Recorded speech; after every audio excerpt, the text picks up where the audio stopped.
며칠 전에요. 처조카가 태어난 지 100일이 되어서 가족들이 모여서 식사를 했는데 제 앞에 다른 처조카가 앉아서 밥을 먹게 됐어요.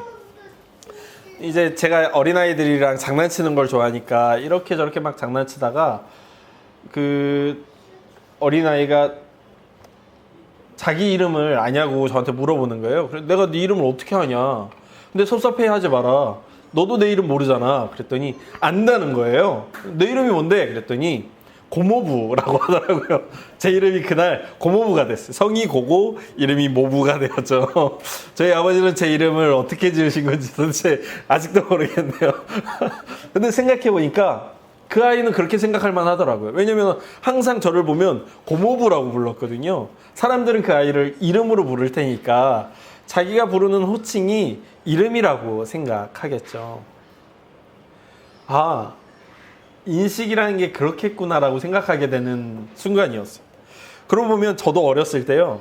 저희 엄마 이름은 엄마라고 생각했고 우리 엄마 고향은 부천이라고 생각했어요. 왜냐면 난 태어나면서부터 계속해서 부천에서 살았고 우리 엄마가 다른 데서 사는 걸 본 적이 없거든요. 근데 그게 언제 깨졌냐면 우리 어머니가 한 번은 통화를 하는데 되게 이상한 말을 하시는 거예요. 되게 이상한 말을 막 하시면서 통화를 하는 거예요. 엄마가 전화 끊고 나서 엄마한테 엄마 그거 어디 말이야? 그랬더니 우리 엄마가 왜? 내가 난 표준어를 썼는데 왜 그러냐고 하시. 저희 어머니도 자기가 다른 말을 쓴지 인식을 못 하시더라고요. 저희 어머니가 제주도 사람이거든요. 그러니까 제주도 방언을 여러분이 들어보셨다면 아실 테지만 수도권 사람들은 이해할 수 없는 용어를 제주도 사람들이 쓰게 됩니다. 저희 어머니가 제주도에서 이제 평생 사시다가 이제 청년이 되어서 올라와서 살았다는 걸 그때 처음 저는 알게 되었던 거죠. 저희 어머니가 이제 그래서 제주도인이라는 정체성을 가지고 살았다는 걸 한참을 모르다가 한참 커서야 어머니가 통화하는 걸 보고서야 우리 엄마가 제주도 사람이구나 라는 걸 깨닫게 되었던 거죠. 저는 오늘 본문에서 바로 그런 정체성이 무엇인가에 대해서 보게 돼요. 오늘 본문은 아브라함의 나이가 벌써 99세가 되었다라고 이야기해 주는데요. 그가 하나님의 부름을 받았을 때 나이가 75세였으니까 아브라함이 하나님의 부르심을 받고 벌써 24년여의 세월이 흐른 겁니다. 그는 지난 24년 동안 수많은 일들을 경험하게 됐는데 그 중에서는 가나안 땅에 전쟁이 휩쓸었고 가나안 땅에 있는 사람들이 그 전쟁에 섭해해서 끌려가는 일을 경험하기도 했고 그 가운데 전쟁에 뛰어들어서 그 전쟁을 이기고 끌려가는 사람들을 다시금 도와주는 일들도 그가 경험했었죠. 그러니까 가나안 사람들이 보기에 아브라함은요 굉장히 많은 도움을 준 사람인 거예요.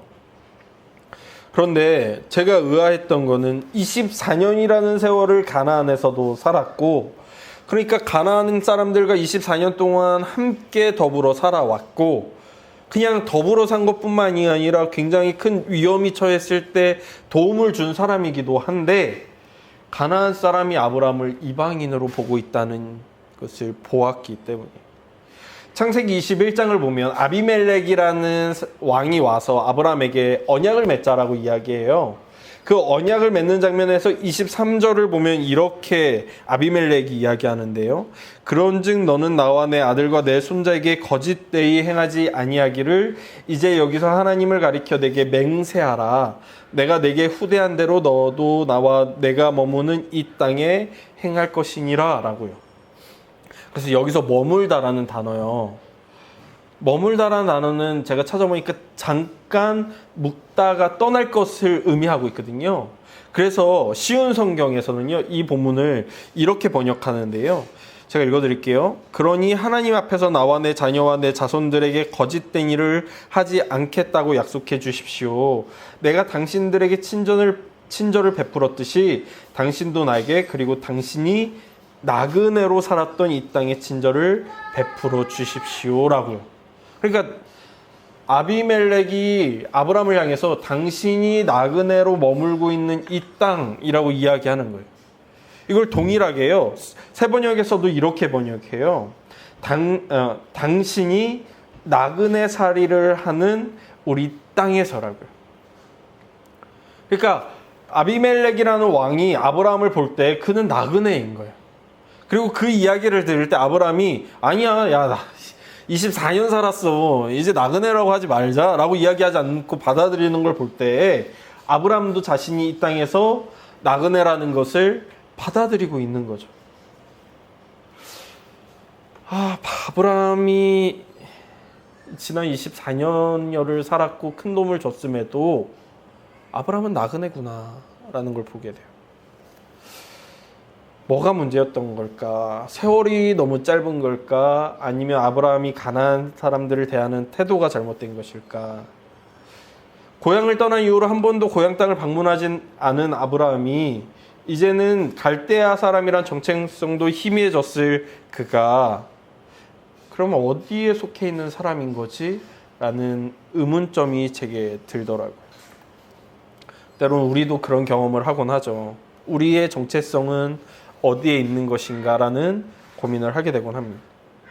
하나님을 믿으면서도 세상 속에 살아가야 하는 우리는 매일매일 우리의 정체성을 고민하게 되곤 하죠.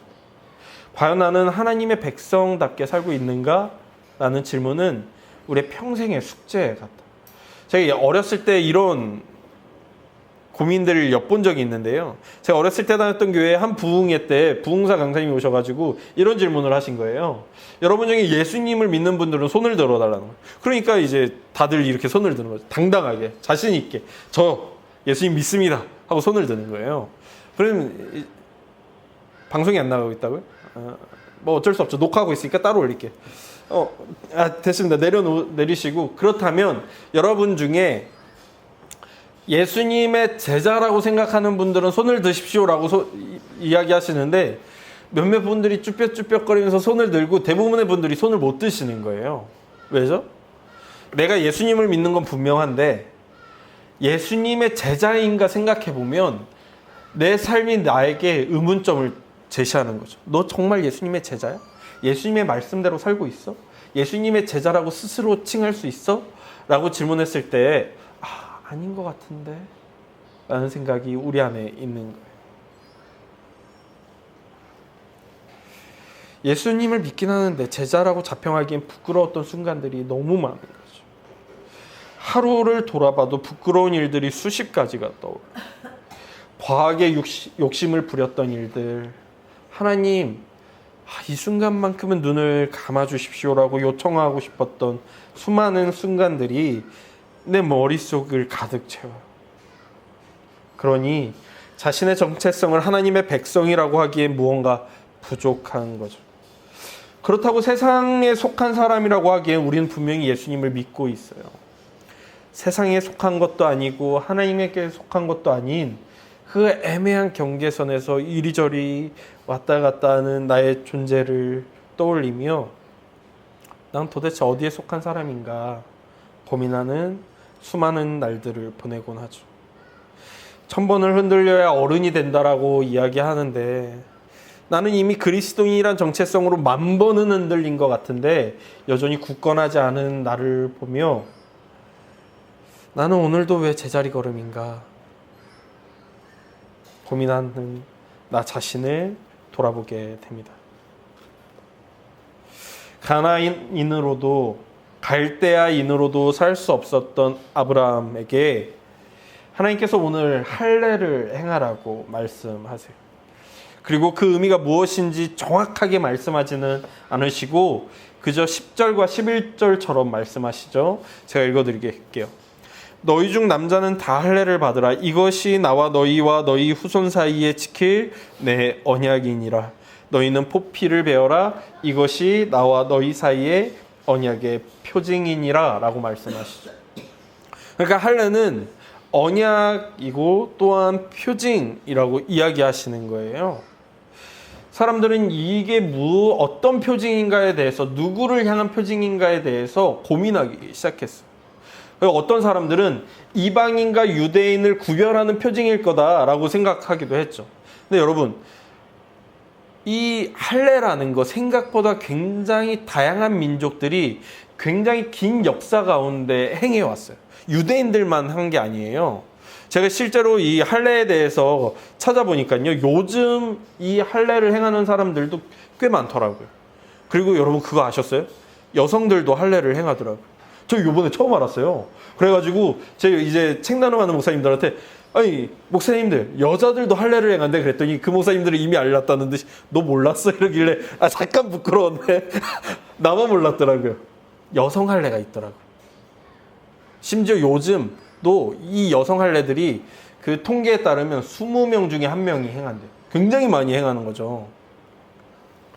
근데 이 여성 할례가 너무 그 비인격적이고 너무 가혹하고 그리고 너무 불결해가지고요. 오히려 여성의 건강을 망치거나 요즘도 죽음에 이르도록 하는 굉장히 나쁜 일이어서 WTO에서는 이걸 행하지 않도록 권장하고 있는데 전통이란 이름으로 여전히 대부분 여성들에게 행해지는 행위이더라고요. 근데 고대는요, 이게 굉장히 많이 행해졌어요. 고대로 갈수록. 그러니까 주로 이렇게 생각하시면 되는데 아브라함이 살던 지역의 이웃 민족들은 대부분 이걸 행했다고 보시면 돼요. 애굽에서도 이런 할례들이 있었거든요. 그러니까 이게 이 유대인들과 이방인을 구별하는 표징이라고 하기엔 유대인이 아니어도 이 할례를 매우 많이 행했어요. 그래서 이방인들과 구별하는 표징이라고 보기에는 어려운 거죠. 어떤 이들은요, 그래서 이걸 하나님께서 스스로에게 보이기 위한 표징이다라고 이야기하기도 했어요. 왜냐하면 창세기에서 이런 표징 말고, 여기 할례에서 하나님께서 명령하신 표징 말고 이전에 하나 더 하나님께서 자신에게 보이기 위한 표징을 만드셨거든요. 노아의 홍수 이후에 무지개를 만드셨죠. 하나님께서 무지개를 보실 때마다 내가 다시는 물로 심판하지 않겠다고 이야기했지라고 기억하겠다고 만드신 게 무지개라고 성경은 이야기하고 있잖아요. 그래서 가장 가까운 징표이기도 하고 노아에게 주신 언약과 아브라함에게 주신 언약이 굉장히 비슷하기 때문에 이 표징 역시도 동일할 것이다라고 주장하는 거예요.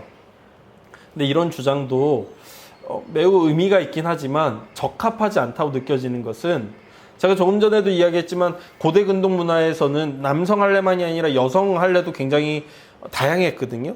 그러면 하나님께서 왜 여성에게는 할례를 명령하지 않으셨는가가 설명되지가 않아요. 그래서 적합하게 보이지가 않는다는 거죠. 그렇기 때문에 대부분의 구약 선생님들은 이 표징이 유대인들에게 보이기 위한 것이다, 스스로에게 보이기 위한 것이다 라고 이야기합니다. 그것을 행함으로 자신들이 하나님께 속한 언약 백성임을 기억하게 한다는 것이죠.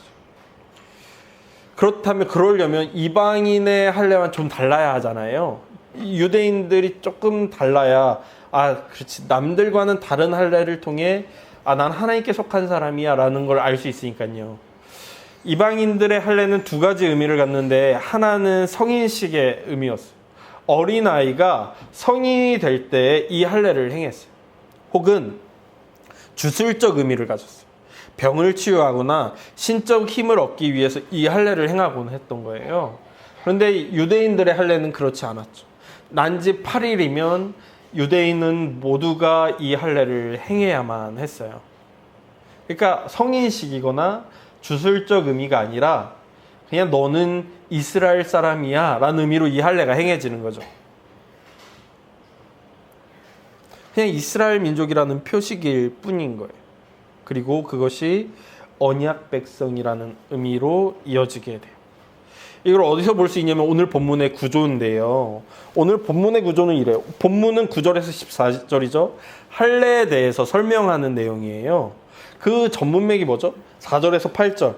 아브라함의 이름을 바꾸시는 장면이에요. 그리고 후문맥은 15절과 16절 사라의 이름을 사라로 바꾸시는 내용이 나오는 거죠. 그러니까 아브람을 아브라함으로 사라를 사라로 바꾸시는 이 내용이 할례 내용을 감싸고 있어요. 제가 마가복음을 설명하면서 이런 구조는 서로가 서로에게 영향을 주어서 해석을 돕는다라고 설명드렸잖아요. 오늘 본문도 마찬가지인 거예요. 할례의 의미가 무엇인가를 설명하기 위해 전과 후에 이 이름을 바꾸는 게 들어가 있는 거예요. 근데 이 이름을 왜 바꾸시죠? 하나님께서 아브라함의 존재만을 바꾸시는 것이 아니라 아브라함과 그 후손들과 언약을 맺었다라는 설명을 하고 계시는 거예요. 열국의 아비가 될 것이다. 열국의 어미가 될 것이다. 그 열국이 바로 나와 언약을 맺을 것이다 라고 이야기하시는 거예요. 그 표징으로서 할례를 행하라고 말씀하시는 거죠. 즉 하나님의 언약 백성이라는 징표로 할례를 행하는 것이고요. 할례를 행한 이들이 하나님의 언약 백성이 되는 것이죠. 그러니까 오늘 본문에 나오는 이 할례는요, 정체성을 잃고 어디에도 정착할 수 없는 아브라함에게 아브라함이라는 정체성을 주는 거예요. 고향을 잃고 떠돌아다니는 아브라함에게 하나님의 백성이라는 고향을 주시는 것이죠. 하나님은 그렇게 아브라함이 잃은 것에 대한 체험이 되어 주십니다. 하나님은 오늘도 우리의 정체성이 되어 주세요. 우리가 오늘도 흔들리고 이렇게 흔들리는 내가 과연 하나님의 자녀가 맞는가 고민할 때에 의문을 가질 때 하나님은 오늘도 우리에게 너는 내 아들이라고, 너는 내 딸이라고 말씀해 주십니다. 그리고 흔들리는 우리를 반석 위로 데려가서 그 위에 서게 하시죠. 이건 레위기에서도 발견되는데요. 제가 지난주 중에 책을 한 권 읽는데 그 저자가 레위기를 되게 재밌게 번역하더라고요. 레위기에 보면 우리에게 매우 익숙한 본문이 있잖아요. 내가 거룩하니 너희도 거룩하라. 이 본문을요, 우리는 대체로 내가 도덕적이니 너희도 도덕적이 되라 라는 명령으로 받아들이곤 해요. 그래서 하나님의 명령을 지키고 착하게 살면 내가 거룩해질 거라는 생각을 하게 되곤 하죠. 그런데 이 책의 저자는요, 이런 우리의 생각에 반대예요. 그리고 이렇게 이야기하죠. 하나님처럼 되고 하나님이 하시는 것처럼 하는 것은 오직 하나님만이 가지고 계신 특권이다. 그런 특권은 우리 손 안에 있지 않다라고요. 그러므로 내가 거룩하니 너희도 거룩하라라는 이 번역은 잘못됐다라고 이야기해요. 이 말씀은 이렇게 번역되어야 한다고 주장하는데 이렇게 이야기합니다. 내가 거룩하니 너희도 거룩해질 것이다. 저는 이 번역이 매우 적합하다라고 생각해요. 그리고 이렇게 번역한 후 그는 이렇게 정의합니다. 거룩은 상태가 아니라 지위다. 내가 어떠하게 살아서 얻어내는 상태가 아니라 하나님께서 내게 그저 부여해 주시는 지위라고요. 하나님께서 언약 백성인 이스라엘 사람들에게 그냥 주시는 지위가 거룩, 구별됨이라고요. 그러므로 할례를 받은 사람은 거룩으로 이어지게 되는 것이죠. 그러면요, 여러분, 오늘 우리의 정체성은 삶의 흔들림에 달려있는 게 아니에요.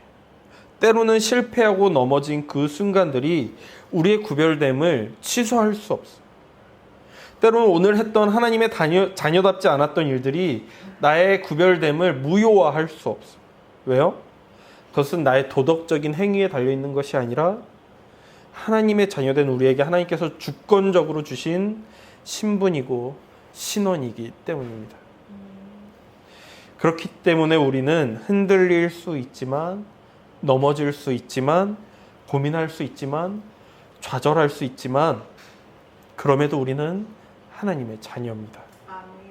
우리는 하나님의 거룩한 백성입니다. 우리는 하나님의 언약 백성입니다. 구약의 이스라엘 사람들이 자신이 행한 할례로 그것을 반복해서 기억했다면 우리는 그걸 어떻게 기억하며 살아갈 수 있을까요? 오늘날 하나님은 유전으로 그분의 백성을 정의하지 않으셔요. 그렇기 때문에 우리가 할례를 행해서 그걸로 기억할 필요는 없는 것이죠.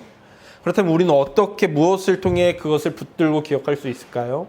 하나님은 현대에는 예수 그리스도와의 관계를 통해 그것을 구별하고 우리에게 기억하게 하십니다. 즉 우리가 예수를 그리스도라고 믿고 고백할 때에, 그리고 그것을 기억하며 살아갈 때에 그것이 우리가 흔들리지 않는 거룩한 언약 백성이라는 것을 구별해주는 징표가 되어줍니다. 그리고 또 하나는, 할례는 이스라엘 백성들이 언약 백성으로 들어가는 입문이었다면 현대에 우리에게도 그리스도인이 되는 입문 예식이 있죠. 물 세례와 성령 세례가 우리에게 있습니다. 그래서 세례는요, 그냥 때가 됐다고 받으면 되는 게 아니에요. 예수를 그리스도라고 고백할 준비가 된 이들이 공동체 앞에서 나는 이제 그리스도라고 고백합니다라고 고백할 때 받는 것이 세례가 되어야 되는 거예요. 그래야 이 세례가 우리가 때로는 넘어지고 좌절하고 실패하고 괴로울 때, 아니야 너 그때 고백했잖아, 그때 성령께서 너희 안에 들어와서 내주하셨잖아 라고 기억하게 하고 되돌아보게 해주거든요. 성령이 우리 안에 내주하시며 우리가 넘어졌을 때 그 성령께서 우리에게 너는 그래도 내 것이라고 징표가 되어주십니다.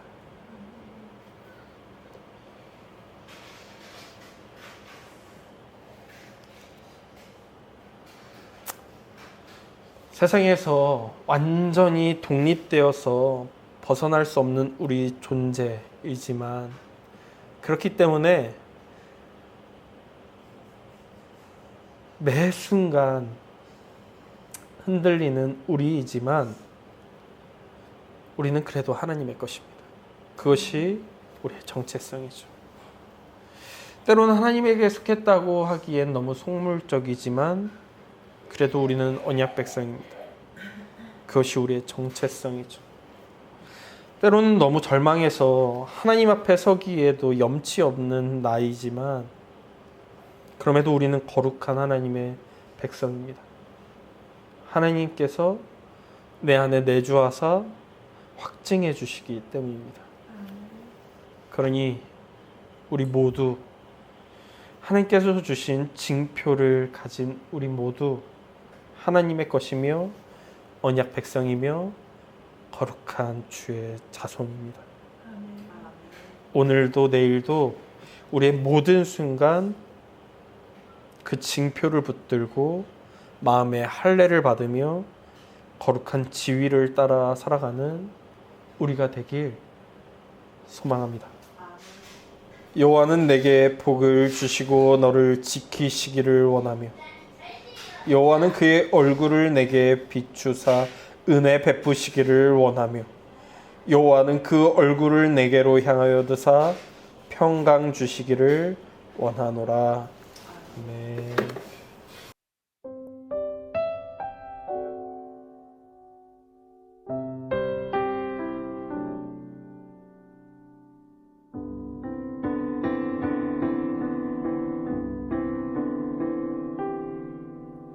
샬롬 샬롬 샬롬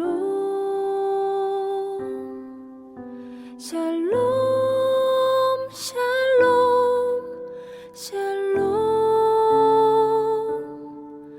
내니 두려워 말아라 나의 아들 나의 딸아 안심하라 샬롬 샬롬 샬롬 샬롬 샬롬 샬롬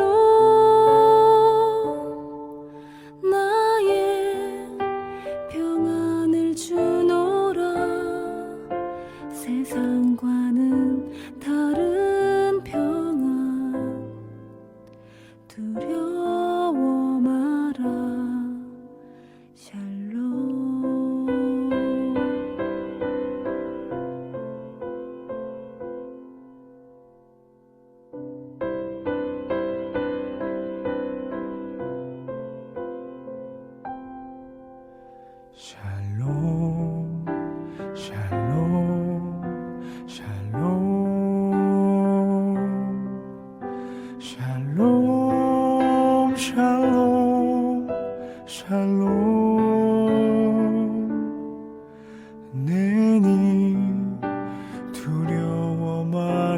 마라 나의 사랑 나의 이스라엘 하지 마라 샬롬 샬롬 샬롬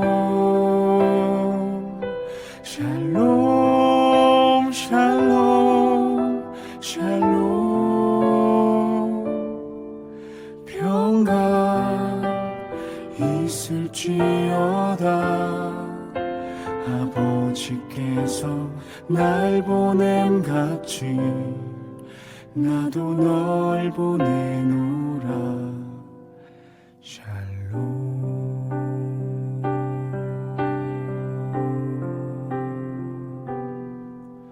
샬롬